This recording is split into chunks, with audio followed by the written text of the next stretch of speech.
Hi everyone, and welcome to today's Employers Masterclass, Outreach and Social Mobility.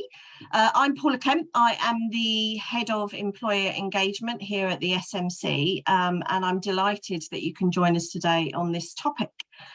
So just a bit of housekeeping before we start, if you could remain on mute. Also, please use the Q&A function to ask questions. We've disabled the chat, so use that Q&A function. The webinar, as you have noted, will be recorded, and there are closed captions available should you require them. So if you go onto your panel, you should be able to find those. So I'm delighted that today we are joined by three guests to help us discuss the topic of outreach and social mobility. So just ahead of us going to a panel session, we are going to have an introduction to the work of Career Ready by their CEO, Tokunbo Ajasa Oluwa. And then he'll be joined in conversation with Nicola Kelly, who's the Managing Director of BIT, and Anna Russell, who is the CSR Director of Bupa Global and UK, and the Bupa Foundation Director. So just before we get started, I'll give you a bit of background to Tokunbo. So welcome, Tokunbo, and thank you for joining us today. Tokunbo is a seasoned career social entrepreneur and a senior leader with a track record of executing innovative social impact concepts. He's the chief executive of, as I've mentioned, of Career Ready, a UK-wide social mobility charity that links employers with schools and colleges to open up that world of work for young people. He was the co-founder of Origin Rites of Passage programme for young men of African Caribbean descent, and he joined Career Ready earlier in January 2020 following his role as CEO of the Foyer Federation, and was highly commended at the 2021 Third Sector Awards as Rising Chief Executive and shortlisted for CEO of the Year at the 2022 Charity Times Award. So he embodies the ethos of Career Ready and their mission to boost social mobility. He grew up in a single parent family in Leyton, East London, and went on to study journalism at University of Arts London. And prior to working in the third sector, he enjoyed a successful career in journalism. So I'm delighted that he's joining us today. And I'm going to hand it over to you, Tokunbo. So please go ahead. Brilliant. Thank you, Paula. It's great to be here, part of this session. This is what we live and breathe at Career Ready. So I'm going to start off by just sharing a small introduction to who we are, what we do at Career Ready. Then I'm going to go on to 6 key factors in our experience as a charity working in the social mobility space that we value and we recommend to employers that want to access and engage with undiscovered young talent. Could we move the slide, please? Thank you. So, as I mentioned, Career Ready is an experienced entity in the world of social mobility. We've been existing since 2002. And in that time, over the 2 decades, we've expanded our reach right across the UK. And how we work is basically being the conduit between a number of different stakeholders. So we are highly reliant on working in partnerships with education institutions, whether that be schools, colleges across the UK. We also partner with local authorities and employers. So we're the kind of glue in the middle that we've been able to provide quite a dynamic engagement program for young talent. Many of those young people are coming from backgrounds where they're facing multiple challenges. And what we try and do is provide them with an opportunity to experience something new, help them make informed choices, and realize their potential, wherever that may be. So, as I mentioned, these are just kind of some top stats to help give you some context of our reach. So we work with over 2,000 young people per cohort in partnership with over 200 schools, and we're heavily reliant on volunteers, and the vast majority of our volunteers are provided by our employment partners. So they basically work in twofold. One is directly supporting the young people that they either mentor or they deliver a masterclass to. But the other component is being part of an organization that will be supporting to achieve some of their ESG and talent aspiration pipeline objectives. Next slide, please. So as I mentioned, we've been going 21 years. We have a successful model with a plethora of data and evidence to prove the impact that we've had on young lives across the UK. And I just wanted to really give you a streamlined overview of what that means for the 2,000 young people we work with per cohort. So what that means is close to the beginning of an academic year, they'll come to a program launch. And that's where they'll get the chance to really understand that they're part of a wider community, not just the cluster of young people that's on their program in their school, but part of a UK-wide program. From there, they'll get the opportunity to be matched with their mentor. And some of these mentees are matched to individuals where the organization will also host a paid internship for that young person. That doesn't happen exclusively, but sometimes that is the case. And the mentor relationship is basically a human exchange. It's very much about people that buy into the value of throwing down the ladder and supporting others, and then volunteering their time where they engage with young people at least an hour per month. That's the minimum. In addition to that, another key pillar of our program is masterclasses, and that takes place in curriculum time. And what's quite special about that is for the young people, they get the chance to interact with a professional, maybe working in an institution or organization or an industry that the young person's never heard of before, maybe even have a job title that the young person didn't know existed. And they come in for an hour or 90 minutes and they're able to share what they do in their day job and relate it to one of the key themes that we prioritize to help the young people make informed decisions about their future. And the reason that's quite magical and dynamic is because it's a break from the norm for the young people.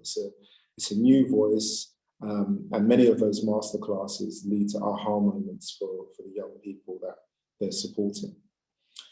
One of our key components of our program are paid internships. Those 150 hours are magical for young people because it gives them a chance to learn on the job, interact with teams and organizations that they wouldn't have had the opportunity to do so before. They get paid to do that as well and have the dignity of being given a real job description to fulfill expectations in a real working environment. So for us, we are very proud about being able to provide paid internships, and that's something that we have the aspiration to grow the number of young people we can provide paid internships for. And then in addition to that pillar, we also have workplace visits, which is like the opposite of the masterclasses. So rather than the employer or employee coming to a local school, it's when an employer hosts a session, maybe in one of their branches or their headquarters. And it's a great opportunity for young people to come into that environment, get familiar with environments that they probably don't have access to, and learn a bit more about how that business works and functions. And then from there, we believe that support shouldn't drop off a cliff once you've completed a program. So we've been developing an alumni network to support those young people that we've nurtured over that 12 to 18 month period and making sure that they get support for life moving forward. So that's the essence of our program. And I mentioned earlier that we have a plethora of data to prove the impact, direct impact of our work. And I just wanted to pull out a couple of stats. But the one that really jumps out at me is the one that talks about the size of a young person's professional network when they complete the program. You know, for young people of that profile, it's very likely that they have limited access to different people from different walks of life and different industries. So it's phenomenal to see that compared to their peers, they have twice the size of a professional network and being able to increase that social capital. So for us, it's very much about helping them build those bridges into what their potential can be moving forward. But it's also about connecting them with the right type of people that can give them the right type of advice, open doors for them, and also be professionals that they could be returning to for full-time employment in the near future. Next slide, please. So that's a little introduction about who we are and what we do at Career Ready. And I wanted to kind of share 6 key factors that I think are relevant to this session as an introduction to the panel session we have coming up next. So yeah, so the first 3 are on this slide, and I think the first one is critical. Need to have that strategic buy-in in regards to a powerful program that's going to support you to unearth talent pipeline from unusual environments that can complement the status quo, whether that be a graduate scheme or other kind of school leaver programs. So for us, it's very much about aligning with your strategic objectives, understanding what the CSR agenda or the ESG agenda means practically, and then building from there. And alongside that, it's about getting and supporting senior buy-in and getting a champion from an executive level that really lives and breathes the objective about supporting the opportunity of unearthing talent from unlikely backgrounds. The next key factor, learning point, consideration, is about starting early. And that could be something very simple.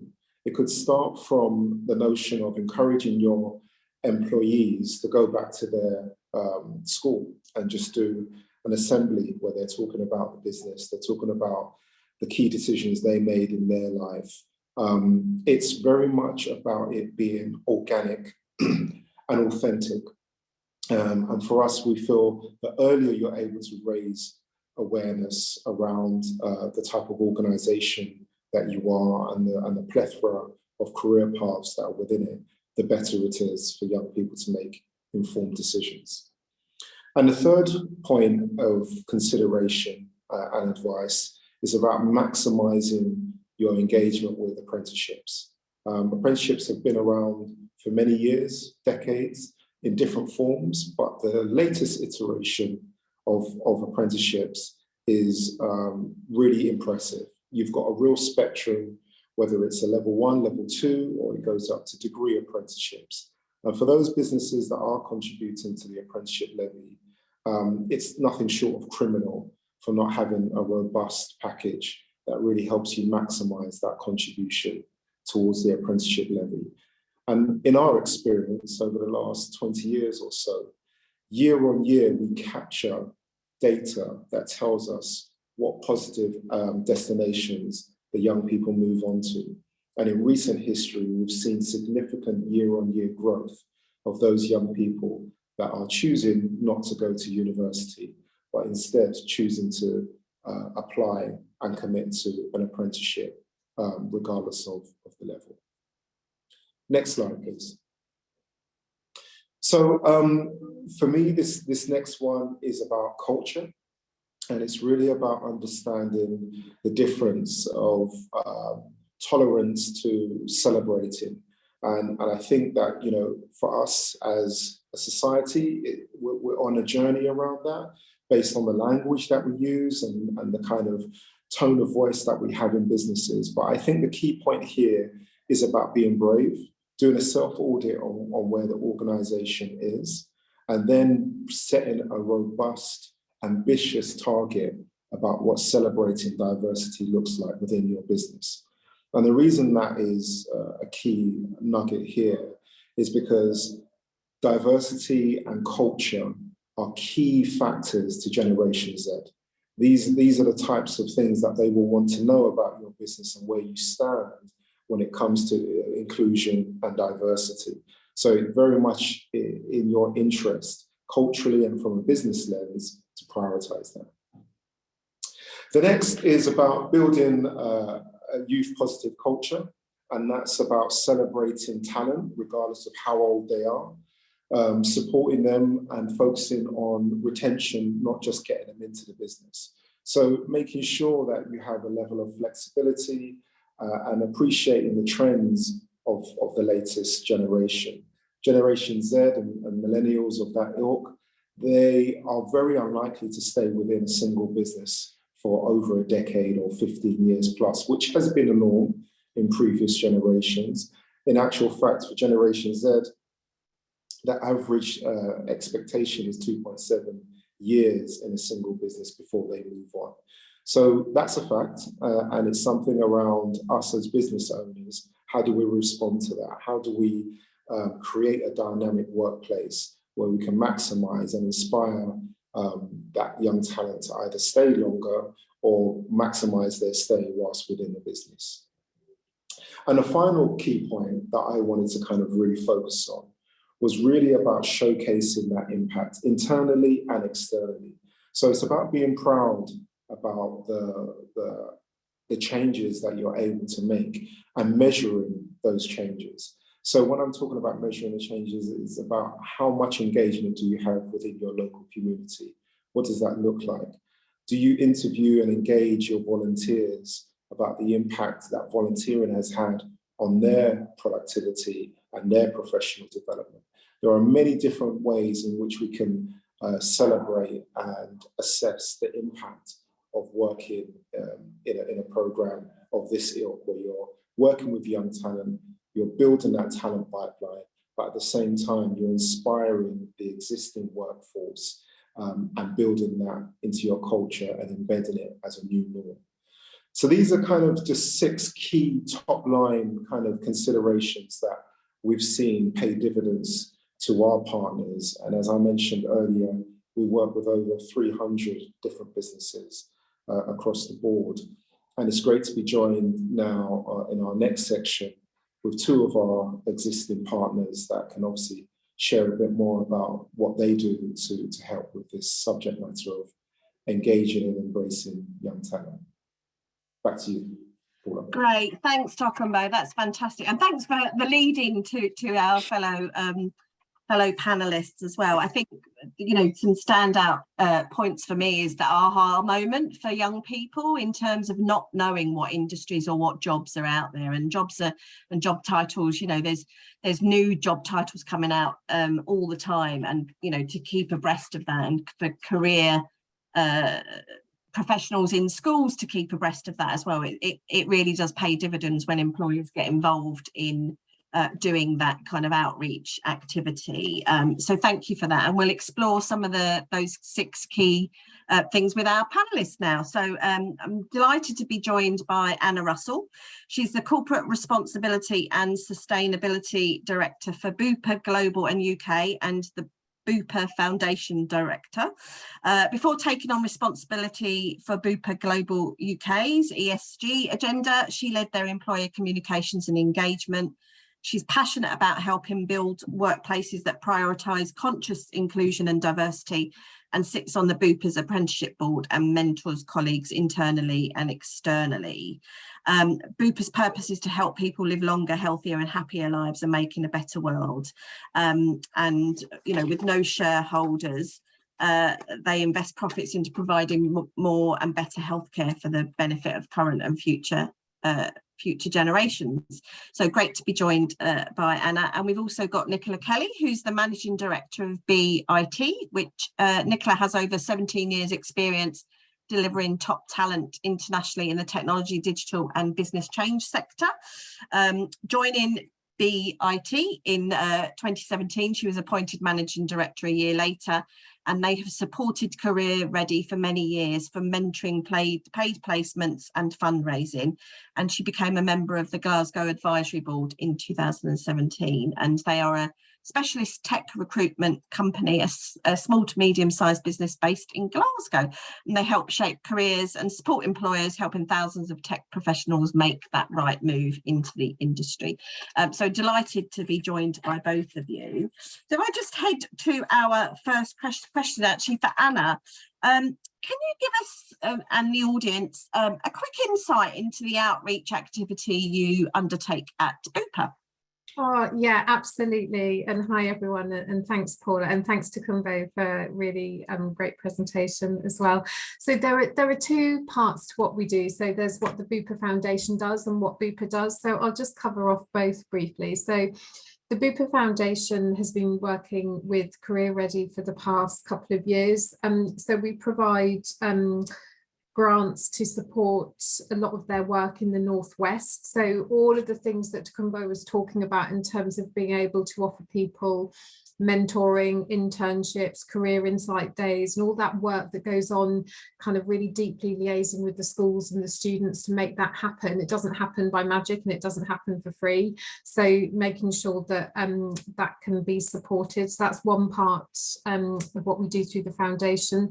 The other two things that we support through the foundation are offering paid internships. And so this is funding internships mainly in charities where they wouldn't be able to afford to offer the student an internship. So it's a win-win for everybody. So the student gets an internship they wouldn't have done, as does the charity. And then the third piece, again, which Kumbo talked about, is that the importance of the alumni network. And I think this is critical because obviously a lot of the work is focused on kind of students who are coming up to A levels, thinking about kind of what's next for them. But then, you know, as they move on, it's about making sure that they are continuing to build on the opportunities that they've had and kind of have those connections and get that support, because obviously the end game is for people to go on and have, you know, really rewarding careers. And I think the alumni network is really important for that. So that's the kind of Bupa Foundation piece. And then on the Bupa side, we support all of the things that Kumbo talked about, I think. So first of all, mentoring. So we have a network of our employees from all different parts of the organisation that mentor students. So this is a programme that runs every year, and we're looking to kind of increase the number of people mentoring year to year. The summer internship programme, we support that as well.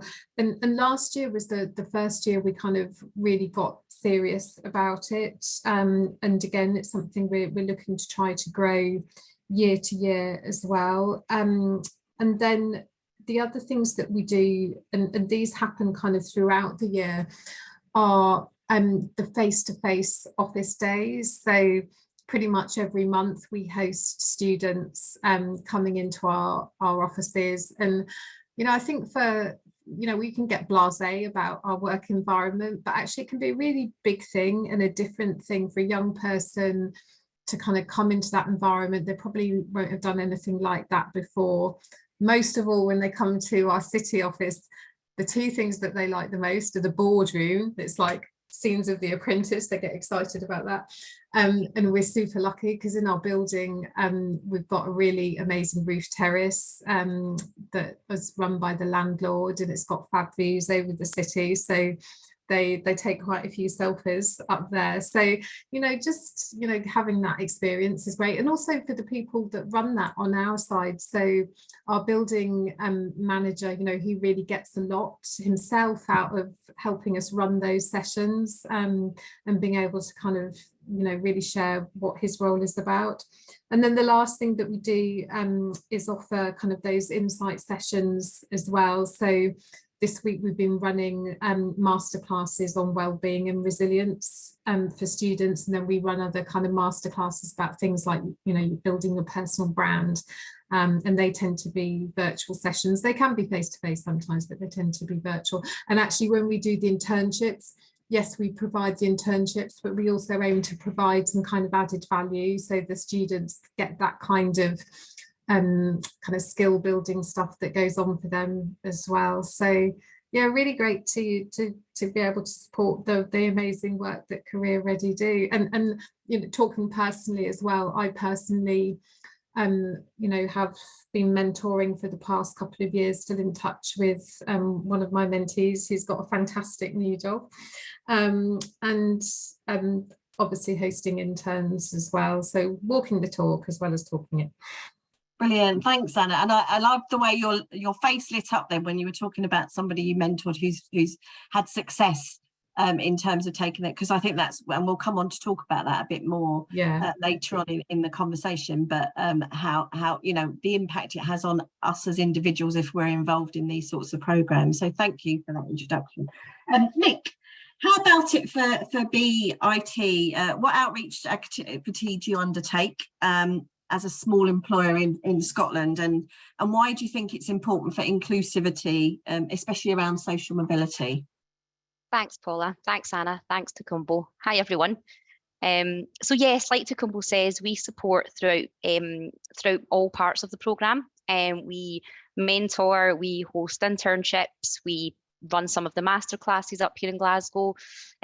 We have also supported apprenticeships at organisations that can't afford them, whether that be funding the apprenticeships or actually hosting the young people in our offices over the summer.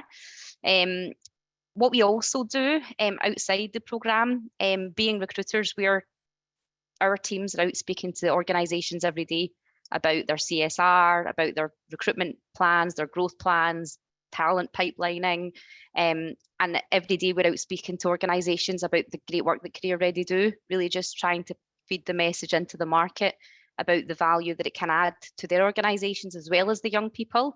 There is a significant gap between academia and the industry, and particularly in technology where we work. And you don't have to go to university to get a good job. So what we try to do is support organisations in understanding what that route could look like and how Career Ready can play a part in that. Can't have true inclusivity based on how things were 5 years ago. So I think things do need to change, and we need to capture all parts of the community, and what we try to do as well as the traditional support through the programme in our mentoring and supporting the internships during the summer is really just help our networks capture all parts of the community, and again just sort of relay how Career Ready can play a part in that. Brilliant. And all sort of outreach programmes can play a part in that. That's fantastic. Thank you, Nick. So Anna, I think obviously, and you know, with your role as well, you'll know this, but outreach often sits within the CSR remit or ESG as well. You know, is it important to consider how work experience programme feeds into talent pipeline? Do you do this at Bupa? Yeah, absolutely. I think it's crucial, and I think, you know, thinking about it is it just makes sense for everybody. It's a win-win for everybody. So, you know, the aim should be to, you know, ideally, some of the students who you work with, whether it's mentoring or as an internship, you know, they think about your employer as a place where they might want to come and work, or your sector as a place they might want to come and work that perhaps, you know, they hadn't thought of before. And for employers, you know, it really helps them, as you say, kind of build their future talent pipeline as well. So I think it's absolutely critical, and what's not to like? I mean, this is something that works for everybody. I think it's also about doing the right thing as an organisation as well. And of course, you know, not everybody who walks through your doors as an intern or as a mentee, you know, they might not all come and work for you in the future, but they might kind of get their eyes open to opportunities that are out there for them. And I think, you know, it's really important for organisations to kind of play that role in their communities so that they're supporting students and you know, to think about, you know, what's out there for them. And I think the other point is about, and Nick, you were talking about this, and I completely agree about, you know, thinking about the diversity of our workforce as well, and, you know, making sure that we are, as employers, you know, making ourselves welcome and open to people from all backgrounds, and people that might not have considered your organisation as a place to work, maybe thought it wasn't for them. So I think it kind of really helps with that. And again, it makes commercial sense as well, because any organisation will want to reflect the nature of their kind of customer base or people they work with in their communities. I think it's vital. Just on your point at the start, Paula, as well, about, you know, quite often this is driven from maybe ESG or corporate responsibility teams or foundations. You know, it's true in our organisation, but actually we work really closely with our people team as well, and our chief people officer is super involved in the process, and his team as well, and particularly the early careers team. So they're actually starting to kind of take and run some of the programs that we're doing with Career Ready. But I think having that joined up approach, and having executive sponsorship is vital as well. So you know, our chief executive is fully behind this. So making sure that you're kind of getting in at the grassroots, but also getting the top-down support is dead important. Yeah, great, thank you. And Takambo, you mentioned that a bit in your 6 key things, having those kind of leaderships. I think we'll come on and talk about that in a moment. But is there any way that employers can think about their outreach to support their talent pipeline? Because I think sometimes organisations might have, you know, a programme of outreach that reaches 200 people, but have only got 10 places on an apprenticeship or whatever. So how could they think about how it fits into their talent pipeline, but also kind of keep those programmes going and alive? I think there's a couple of options for me. First of all, it's not a one-size-fits-all. So it's almost thinking about a strategy that has a number of different cogs that play different roles, and together they kind of create a real machine in regards to, for you confidently feeling that you've got feelers out there and tapping into all aspects of talent. Because essentially, our philosophy is that talent doesn't have a particular postcode, right? And it's in your interest to get a real breadth of talent. So sometimes it's about partnering with small entities that might be doing some great work on a grassroots basis, but they don't have the golden egg, which is a connection to a business like yours. So you don't have to reinvent the wheel. Sometimes when businesses are thinking about, we want to make change, and they come up with these grand plans, sometimes it's just about tapping into your local communities and realizing what's there, and maybe supercharging fantastic, smaller, independent entities that are doing great work, but they don't have your size, they don't have your network, and they don't have your resource base. So I think it's thinking about the overarching objective. Internally, what's your aspirations? What do you want to achieve when it comes to your community? And what do you want to achieve when it comes to your customer base? And there may be different levers you can pull to realize different eventualities. I think on the internship piece and just being able to give young people experiences of work, I cannot stress how critical that is. And I think something that comes to mind that reinforces that is 1/4 of the young people that we provided paid internships for last summer changed their minds about what they wanted to do career-wise. Now, their parents might not be too pleased about that, or their teachers might not be, but I thought that was fantastic, because it was testament that they've experienced something that they didn't know existed. And they've gone, this is a generation of young people that are some of the most tenacious, resilient individuals. Everything that they've experienced, and they're still turning up and they're still thriving. So for them to be that bold to say, actually, Mum, I went to this tech company and there's this role, and now I want to go into this apprenticeship. And 3 years from now, they could be the biggest earner in that family.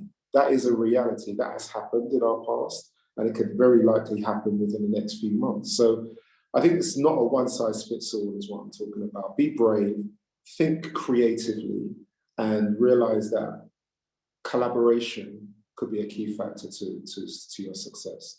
Yeah, brilliant. I love that as well. So 25% of people have just decided that's the career for me. So, Takambo mentioned the tech industry, so I'll bring you in there, Nick. So as an employer, obviously we've heard a bit there about how the young people are thinking differently. But as an employer, whether you use an agency to help you reach those young people, or if you source it through other means, directly with schools or educational establishment, you need your staff to get engaged. You need those mentors or people to look after those work experience or people to support that internship. How have you gone about getting buy-in from your employees to support your outreach work? Yeah, that's a really good question, Paula, and it can be tricky.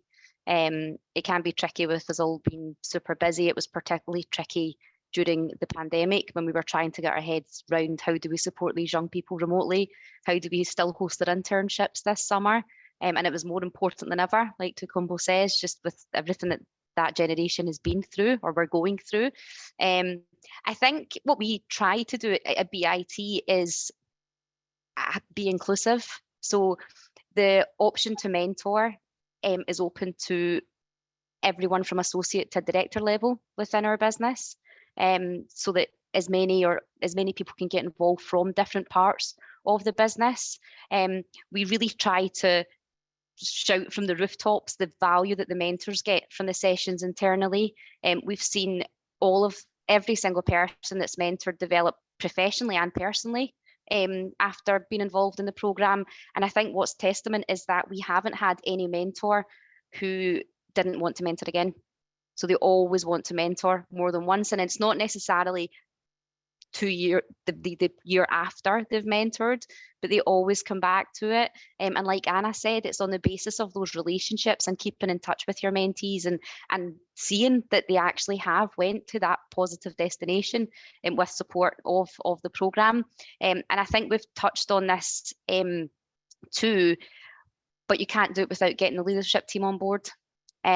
So I've mentored, I still mentor because I particularly enjoy it, but it is about that leading by example. We've just completed a management buyout here at BIT, and all of the management team have mentored and career ready.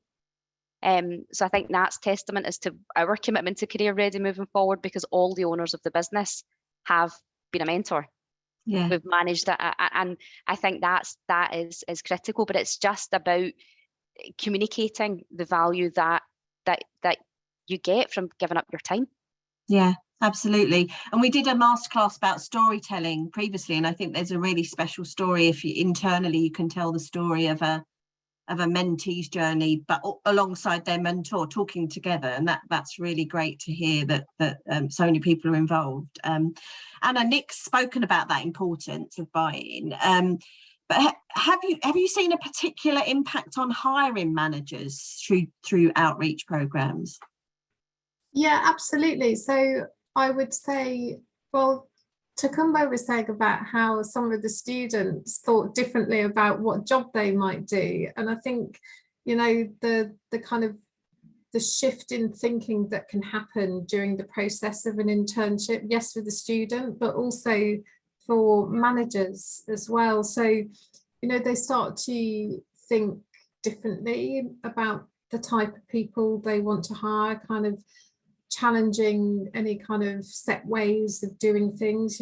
We've had people who had interns join us last summer who would have liked to have hired them straight away if they could have done. And I think just, really the interns just bring, fresh thinking, different ideas, different backgrounds, and that's just really refreshing for everybody.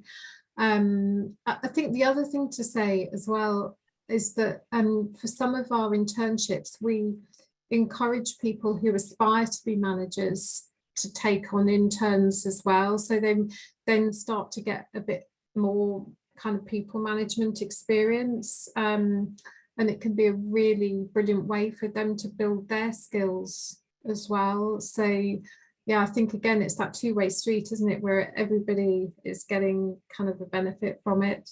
Yeah, that real win-win situation. Yeah. Nick, you mentioned when you were speaking before about COVID and shifting to how could you still deliver the program, and we saw quite a lot of employers shift to virtual. And we know with really huge employers, they've really been able to, grow their outreach to a phenomenal amount of people doing it virtually. But there are some benefits still to having in person versus virtual. So I just wondered, and we know, Anna spoke about the you know, having people's experience of the office place and them never having seen that before, and how it's a real eye-opener for them. So I just wonder what your advice would be regarding the value of in-person versus virtual. Yeah, that's quite a timely question, Paula. I think just now what's keeping most chief execs awake at night is hybrid working versus in-person working versus office space. Yeah, I think it is quite timely, but not to steal one of Tunkumbo's phrases, but again, I don't think it's one size fits all. I think I don't think it's not whether or not you're in the office or not what's important. It's the quality that mentee will get out of that internship. One of the biggest values that Career Ready offers over that summer period is the ability for that young person to decide that they don't want to do what they thought they were going to do, on the basis that they have had visibility of different departments, different roles that existed that they never knew did. So it's that holistic approach to the office. Now, virtual can be incredibly helpful with that, because you can have a wider visibility of different offices, different departments, different people across a business if you are virtual. But I think that it still doesn't take away from that walking into Bupa's reception or signing in or getting your security pass and the basics that come with working in an office environment. So I'm not really sure if that answers your question, but I don't think there's a defined answer for it yet. I think we're all kind of still working through it. But I know personally for us, what has worked best post-pandemic is a mix of both. So that if we've had an internship in one city, they spend some time with our colleagues in our other office, because we can do it virtually. But we still like to have them in person when we can. Yeah, brilliant. And Tunkumbo, do you have any advice for any employers out there who are kind of juggling with this? Yeah, I think similar to Nick's point, it's about keeping it fluid. It's not making any assumptions. There are obvious convenient benefits to having a digital proposition. But you can't assume that if you've got fantastic young talent from a lower socio-economic background, you can't assume that they're going to have the space to work and focus remotely and be able to be as productive as they could be if they could be going into an office and meeting with their peers. So what we've seen over the last couple of years is a lot of businesses just exploring that place. I mean, the reality is the world has changed forever. Some industries have kind of tried to replicate what we had pre-pandemic, and I understand that based on circumstances. But for the vast majority of us, we have to think differently. I think last year of our hybrid placements, I'm not sure the exact percentage, but a significant percentage were hybrid. Some working in the office, some from home, and that mixture is just something normalized moving forward that we've got to be able to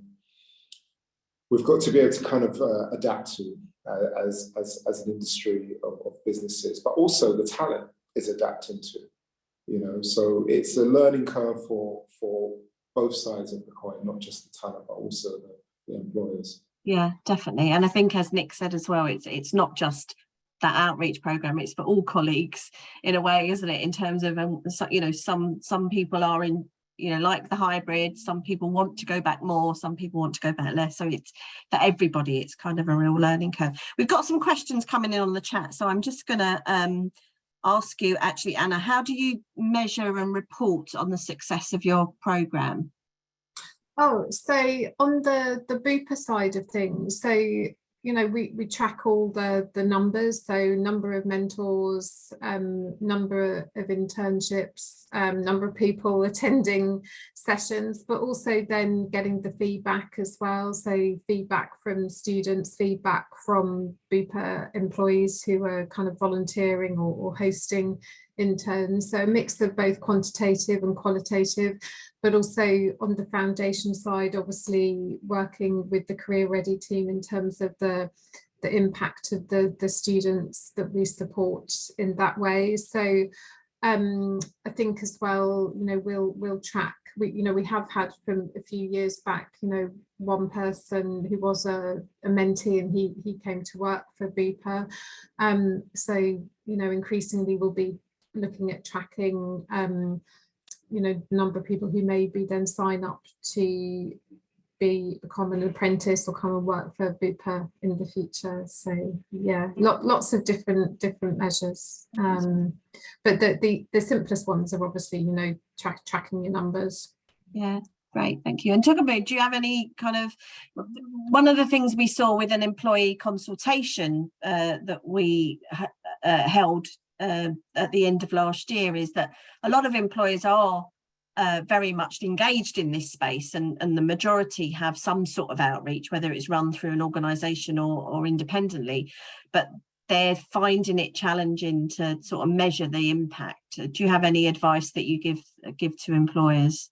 Yeah, I think I'm a bit of a data geek, so I think it's about keeping it simple. So if you were, for example, to do something as simple as engaging career days at your local primary or secondary school, just being able to track over a number of years the awareness of your business each time you go back to that school. And there is something about this not being short-term goals here. This is long-term embedding cultural change where you're normalizing the awareness of that talent from a much earlier phase, to say when you've started your program year one. So I think it is about keeping it simple. And I think the other aspect for me is don't be afraid to make mistakes. I think sometimes the idea of getting it wrong can paralyze businesses into playing it safe and just doing what everyone else does. But I think it's about really tapping into your values as a business and making sure that you're consistent with that when it comes to your outreach programs. But primarily, I would say keep it simple and be brave. And be brave. Brilliant. Thank you.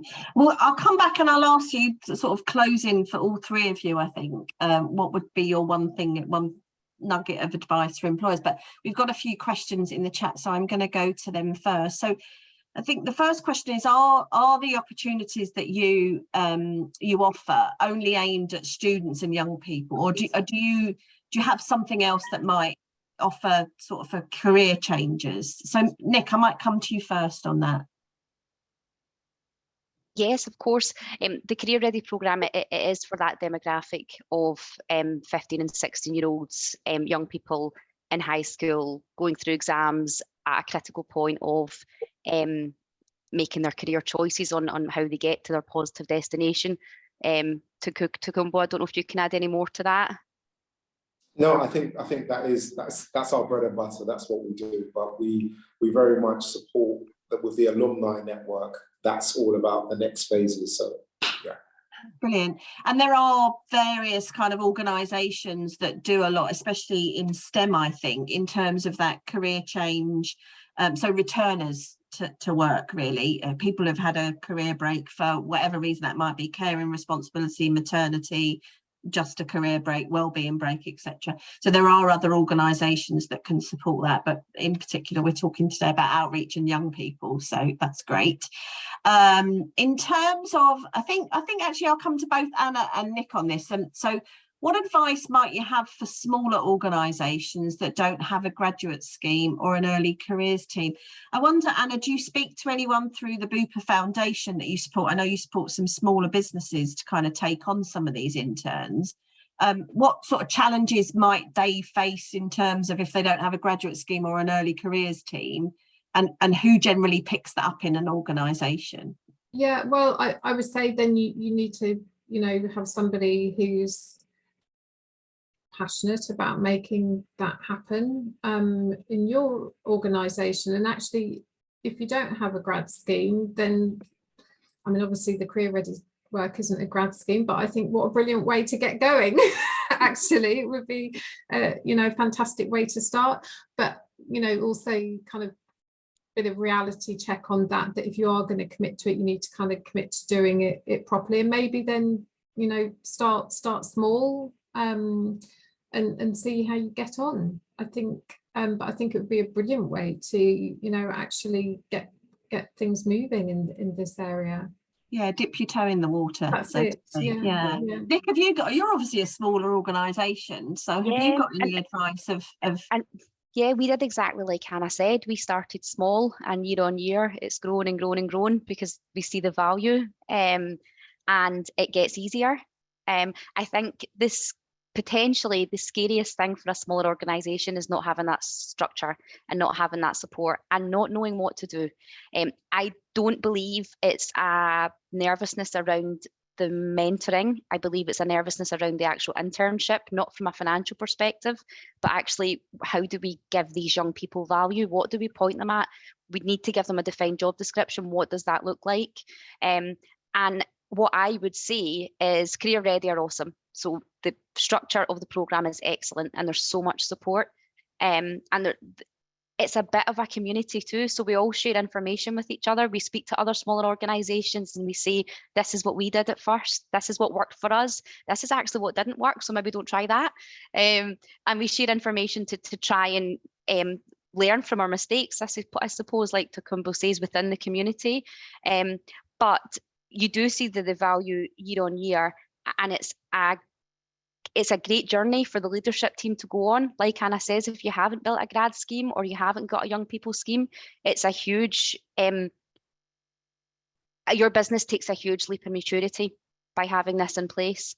But what I would say is don't be scared, just do it, because it's fine. The support's there, and I am confident that any small organisation that does it will see the value like we have at BIT, and that your investment in Career Ready will grow year on year. Yeah, brilliant. Tokumbo, do you have anything to add to that in terms of support for SMEs? Yeah, I think it's been a key driver for us in our current strategic plan to make sure that we're working with a breadth of employers.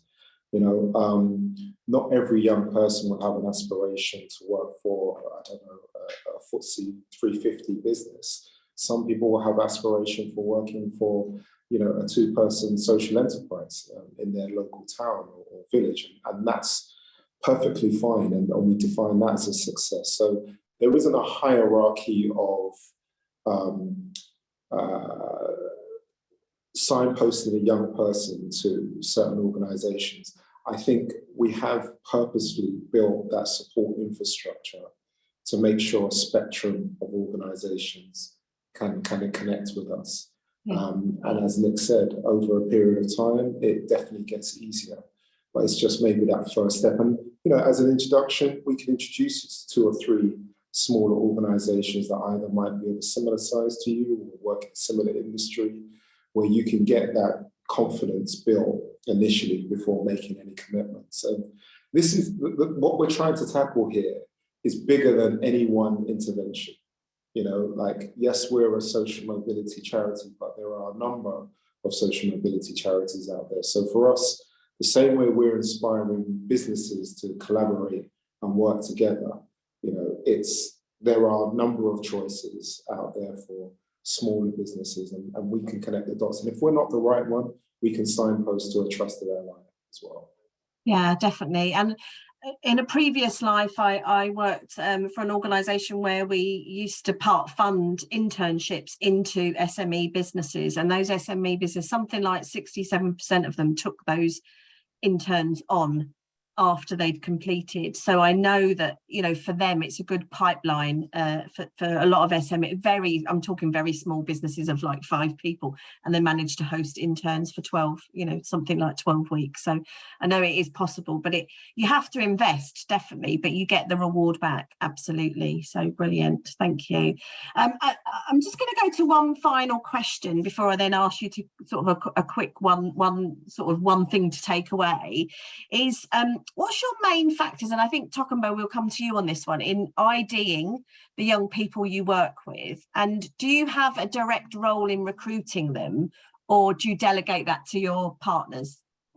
Yeah, so on the 2 points, first point is we have a list of criteria that we look for. So effectively, we're looking for young people that reflect a social mobility profile. So we look at things like IMD, indicators of multiple deprivation. We look at the rate of free school meals in those particular areas. So we try and prioritize along with 6 or 7 other indicators. And we appreciate the element of intersectionality as well. So you may have factors that are not exclusively related to one's socio-economic background, but you can make an assumption that there is some crossover. So that's how we make our decisions about who we target. And in regards to recruiting the young people, we are very much involved in that process as a staff team, but we do that in collaboration with our employment partners and our school coordinators. The school coordinators will know those young people the best. They've had the time to nurture a long-term relationship over a number of years. But we also like to get the employers involved, so they also get an understanding of the type of experiences of young people that they'll be working with as they move on to the program. So we very much play a role, but we're not exclusively, we don't make an exclusive decision on our own. Brilliant, that's great, thank you. So thank you all. I think I'm just gonna, before I sort of close off and share some further resources, I'm just gonna ask all of you in turn, what one piece of advice would you give other employers who are looking to start an outreach program? So we'll have a few people on who, like Anna had said before, you know, you might not be in the early in careers, you might be the social mobility network within your organisation, etc., etc. So what one piece of advice? So I think I'll come to you first, Nick. For me, it is that leadership piece, getting the leadership team on board to ensure that they're leading by example, the commitment is there to do it correctly, and that it is an investment for the business's future. Brilliant. So there's long-term gain for all of it and for everybody, the young people and the employers. Thank you very much. Anna, you. Just get going, give it a go. Don't wait for everything to be perfect. The other bit of advice, I know you said one, but here's 2, because it was a bit of advice I was given by Citibank, who do a lot of work with Career Ready, which was if you can take 1 intern, take 2. And the reason for that is actually, if you're bringing interns into your organisation, actually enabling them to have like buddies and networks is really helpful for everybody. So if you can, don't do 1, do 2. Brilliant. And you could also then do the buddy scheme with your alumni, can then buddy them in the future as well. So exactly. Fabulous, thank you. Tokumbo, over to you. One piece of advice for employers. I think try and humanise the process. And what I mean by that is the importance of mentors connecting with young people as people. Yeah. I think sometimes we can get caught up by, you know, what wisdom do I have to give, or, you know, a young person could get intimidated by a job title.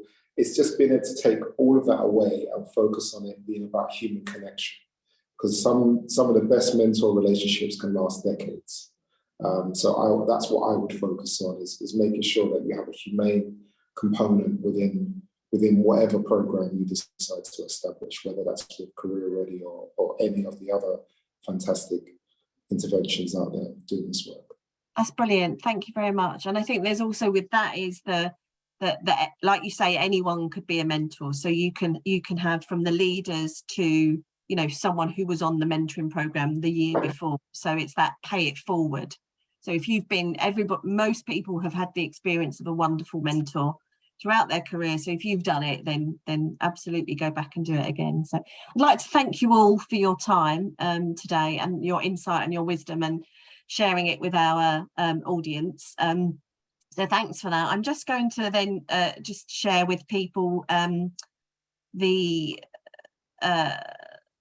next few events that we've got coming. So on the 7th of June, we've got the Employers Masterclass using the new SMC Data Explorer tool to drive regional change. And we've also then got a session in July where we're going to be talking about class, so talking about class in the workplace. And that follows on from some of our earlier events on accents in the workplace and also storytelling. So it's that comms piece around it, and that really fits in, both of those really fit in with the subject of outreach and social mobility. So you can find out how to access those through our socialmobilityworks.org website. And then also there's obviously further resources, but we'll also share the resources of our panelists and the slides presented today. So it just remains for me to say thank you very much for joining us, and our thanks as well to Anna Russell from Bupa, Nicola Kelly from BIT, and Tokumbo Ajesa Alua from Career Ready. So thank you very much for joining.